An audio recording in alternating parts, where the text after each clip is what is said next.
Hello everyone, we're back with another video. What we're going to discuss today is my personal top books of 2020. And that is tough. It is tough to pick 10 books. That's not an easy task to do, but I did cheat the system a bit because even though usually you pick like top 10s, which let's be honest, that's a bit of an arbitrary number, so I did 11. 11 seems like a luckier number anyway, and we need all the luck we can get for the following year. So these are my top 11 books of 2020. In this list though, I just want to make a quick disclaimer. I didn't include any of the books that I read in my journey to continue to educate myself on race, simply because in my head I can't even rate those because they're obviously my top books of the year. These are leisurely reads. Those are required reading. At least that's how I view it. So, quick disclaimer. So, let's do it. The first book I want to talk about is Mitch Albom's The 5 People You Meet in Heaven. This is not a new release, a 2020 release. This book has been around for quite a while. I don't exactly know how long, but it's been around. Absolutely adored it. What I really enjoyed about this book is that it explores death and dying, which is a topic I've been really interested in this year, but in a way that it almost really drills the point home that everything that happens has an effect for someone else. Like, if something happens to you, you may not realize, but that changed something in someone else's life. And I thought that was really, really interesting and also really heartwarming to read about, because I think it's very easy to feel like you don't affect anyone else or anything else, but you're very much intertwined with the lives of so many people. So if anything happens to you, it will inevitably affect a ton of people. So I really liked reading about that. And yeah, it has to make my top list because it made me so, so happy when I read it. And it's a book that I will definitely read many more times in the future. Also guys, I'm sorry, I think we just have to accept that I do alternate between a unexciting Canadian accent and a sad attempt at a British accent, but we all know that's the more beautiful accent, so I'm gonna continue doing it because it's a bad habit and I can't weed myself out of it, so at this point we might as well just embrace it. Okay, the next book that I read, which is also by no means new, and I'm surprised it took me this long to read it, but alas, it was a strange year and I read a bit of everything, and that is The Perks of Being a Wallflower by Stephen Chbosky. Okay, so this book is definitely I feel like not directly, but indirectly a depiction of mental health.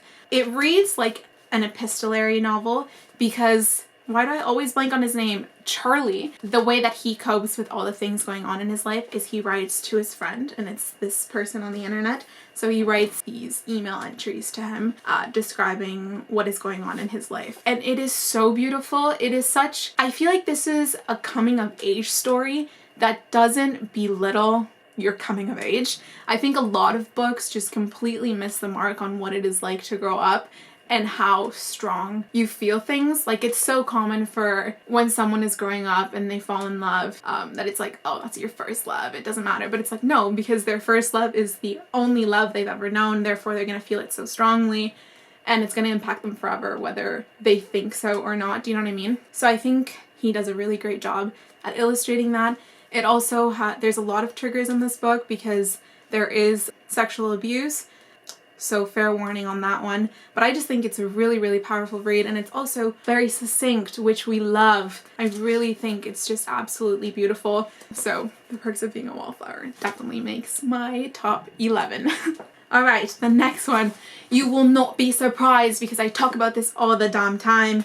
Get a Life, Chloe Brown by Talia Hibbert. This book, guys. When I tell you, I will never be the same. I will maybe never read Nicholas Sparks again. It's done. It's over for you. It's all... Actually, that's not true. Nicholas Sparks, you've done some great stuff. Anyway, this book, though, is just another level of romance. And fair warning, if you're not the type of person that likes to read steamy, sexy books, this is not for you. Like, right off the bat. Not for you. Toss it. Not for you. But if that is not a problem for you, and in fact, maybe even a more appealing factor, then this is definitely for you. Oh my goodness, talk about inclusivity, body positivity, healthy relationships. It has it all. It is perfect. Clearly, this would make my list because look at that, guys. It is so... It is everything I've ever wanted in a romance book, and I will never be the same. On a similar vein, and I don't have that with me because I lent it to Alex, but there's another book called The Kiss Quotient. I'll put it up on the screen somewhere, and that is also one of my favorite romances because, let me paint the picture for you.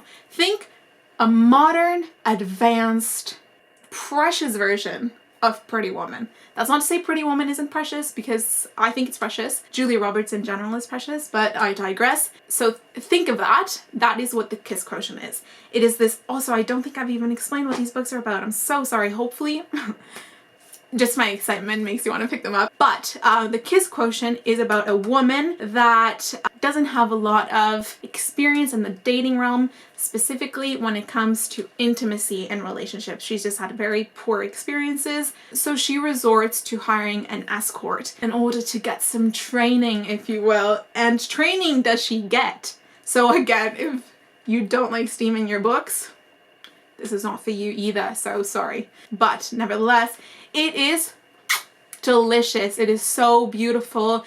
And I think what I've realized is that in order for me to love a book, it just needs to make me feel safe while reading it. I want to see how there is so much mutual respect between the characters and understanding, and yeah, that's just my thing. Like, I love reading about that. I think it's so beautiful and so powerful, and I feel like a lot of romance books that I had read before didn't focus as much on that, so I really appreciate reading on that. Now, it is so good. It is sexy, it is empowering, it is beautiful is what it is. And it also discusses, so the girl has Asperger's, which again is such a unique thing to include in a romance book, which just makes it that much more inclusive. And it was very interesting to read on that because it's not something I have ever read about. And another reason why it had to be in my top books of 2020.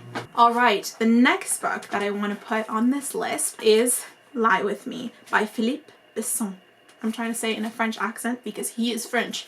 This book is actually translated by Molly Ringwald, the queen of 16 Candles, The Breakfast Club. Is there not one called Pink something? I can't remember. My brain's blanking. But anyway, she translated this from the French version.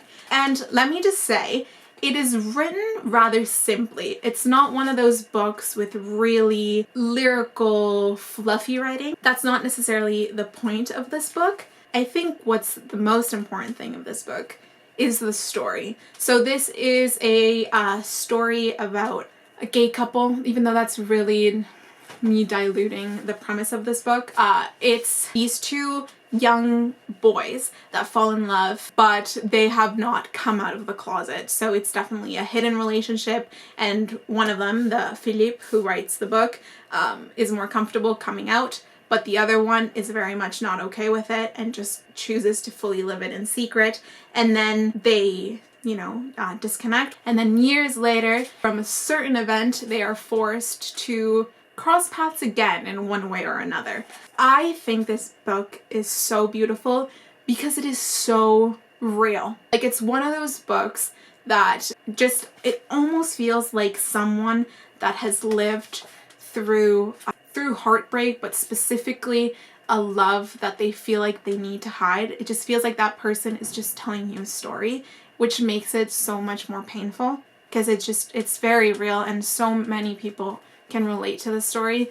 And it just really made my heart feel so tight as I was reading it. Also, if you like Call Me By Your Name, Andre Aciman, the author of that book, says stunning and heart-gripping. So maybe that'll entice you to pick it up, because it is really, really a wonderful, heart-wrenching read. So this had to be on my top 11 list. Then another old book, but I read it anyway because at the beginning of quarantine, I wanted to make sure that I was reading books that I already owned before buying books. That didn't really work out too well. I spent a lot of money on books. Anyway, and that is The Lovely Bones by Alice Sebold. And oh my goodness, I had seen the movie many, many times, so I was familiar with the premise of this book. But I don't want to say that the movie does a disservice to the book because I understand that it was probably even hard to get it all onto the big screen because it's just very heavy content. But a book definitely allows you more creative freedom in that sense. So this book is about a young girl named Salmon who dies at the age of 14. She is killed. And it's a story about loss and mourning and a different depiction on what heaven is like. So clearly I was really into death and dying this year. But it is so beautiful. It is such a unique perspective on what dying is like. And that I think that mourning isn't only something that the people left on Earth have to deal with, but also the person that leaves Earth has to deal with. I really think this is super, super beautiful.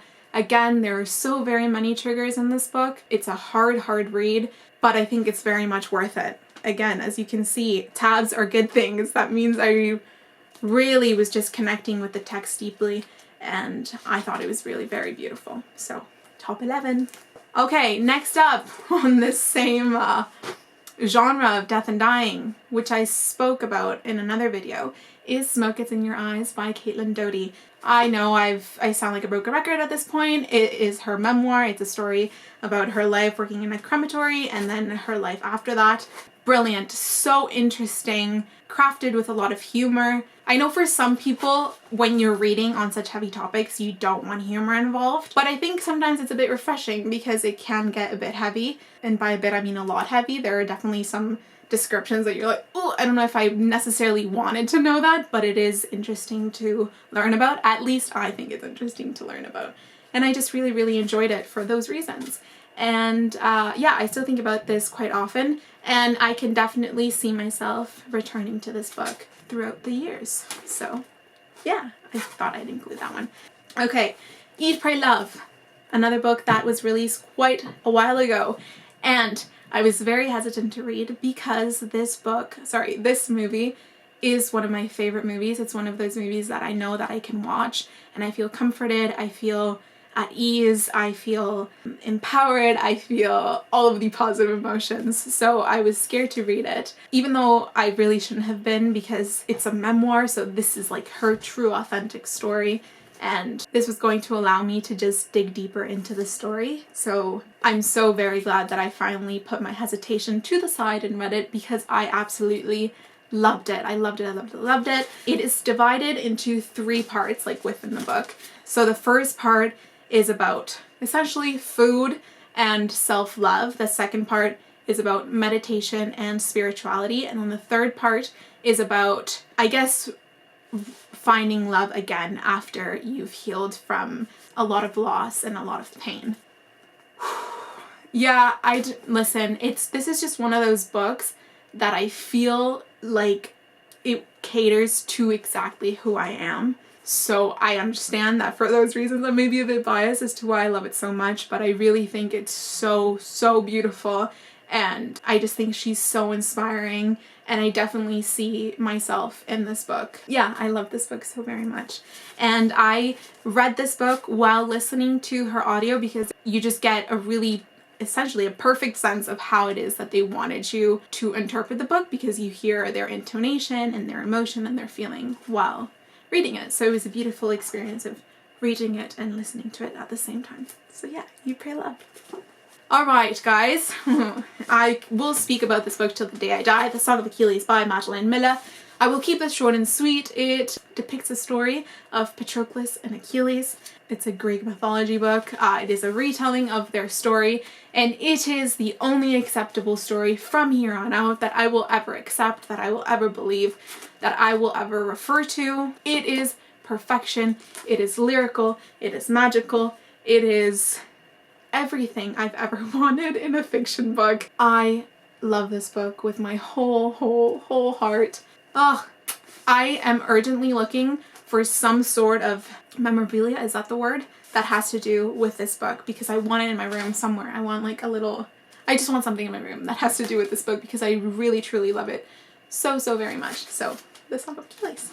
Alright, the next one is a scary book which I loved from start to finish, and that is The Whisper Man. I have also spoken about this one before, so I'll keep it short and sweet. It is a mystery thriller, and it is phenomenal. I think humans are very terrifying, so naturally this is my kind of book in terms of when I want to actually feel scared, and it really did this for me. It is just so good. The last pages, guys, I've said this so many times, but I'm going to continue to say it because I just want you to read it. So I'm going to say this again because I think this is a good hook. The last pages are so freaky and skin crawling. It's just twisted. It's warped is what it is. So I hope you read this one because it's just like, how can someone be so, oh, guys, please read it so we can discuss it. Please read it. I just want to talk about it with people because no one in my life has read it.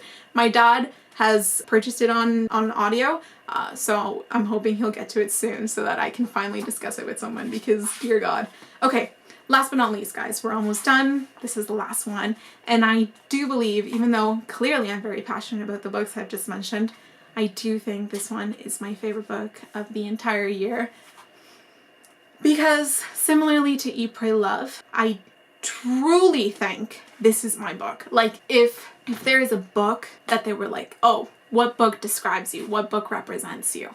Very much Eat, Pray, Love, but like this one is almost scary accurate, and that is 84 Charing Cross Road by Helene Hanff. Oh my God, guys. I just stumbled across this book while I was browsing, and I immediately recognized the street name because it's a street in London, England, which is my favorite city in the world. So I was like, oh my goodness, what is this about? And then I saw that it was an epistolary novel. So it's letters back and forth. And so if you don't know this about me, I'm going to summarize who I am in a few words. I feel like written things is my love language. I love writing letters. I love receiving letters. I think it's so beautiful, and more people should continue to communicate in that way. I think it's perfection. I'm a huge fan of it. So writing letters is something I love. I love reading and I love books. I love London, England with my entire being. And I think forming relationships with strangers is a beautiful thing to do. And I know that sounds like, oh, every friend you make was originally a stranger, but going out of your way to connect with people, and then even if it's not a forever friendship, but just connecting with people that you wouldn't have normally. So let's say, okay, oh my God, let's say you go to a bookstore, and when you're checking out, which happens to me all the time, they're like, that's my favorite book. Just taking that extra moment to like connect with that person a bit further because you guys both really like the same author or the same book. Does that make sense? Anyway, this book is all of that in a story, in a book, and it's a true story. So Helene, I hope I'm saying that right, I think it is Helene, lived in New York, and she was a writer, but she wasn't very well off. So she would acquire all her books from this British bookseller, like this little bookstore, which was at 84 Charing Cross Road. And they would send each other letters back and forth. So she'd be like, oh, I would really like a copy of this book. How much is it? And they would respond. It's like, oh, that one's 56p. Oh my God, just me retelling it makes me emotional. I think this book is so beautiful. So through this correspondence that they have between all the people that work at this bookstore and her, they develop a friendship, and they go through, I believe it takes course for very many years, but during World War II as well. So that ties into the mix, and it is so beautiful. She also has just really amazing banter. So you can, like, she actually audibly made me laugh. Her letters were so clever.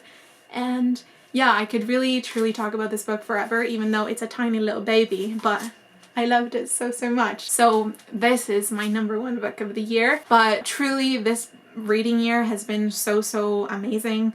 I never thought I could read as much as I read, and I just feel really happy. I feel smart, and I feel like my vocabulary has been growing with every book that I read, and my knowledge has expanded. And yeah, I'm just really, really excited. So yeah, I hope you enjoyed me freaking out about 11 books. There's so many other books that, even though they weren't like 5 stars, still, oh, I'm missing a phone call, still deserve to be read. But those are just the honorable mentions. So thank you so very much for watching this video, and I'll see you on the next one. Bye. I know everyone says this at the end of their videos, but truly, I appreciate you being here and taking some time to listen to me talk about things that make me very happy. And I hope that this does make you happy as well, because your time is precious. So only watch these if they provide you with some happiness. Otherwise, I understand if there's something else you would rather do to increase your serotonin. Anyway, okay, thank you so much again for the 3rd time. But really, I appreciate it. I'll see you soon. Bye.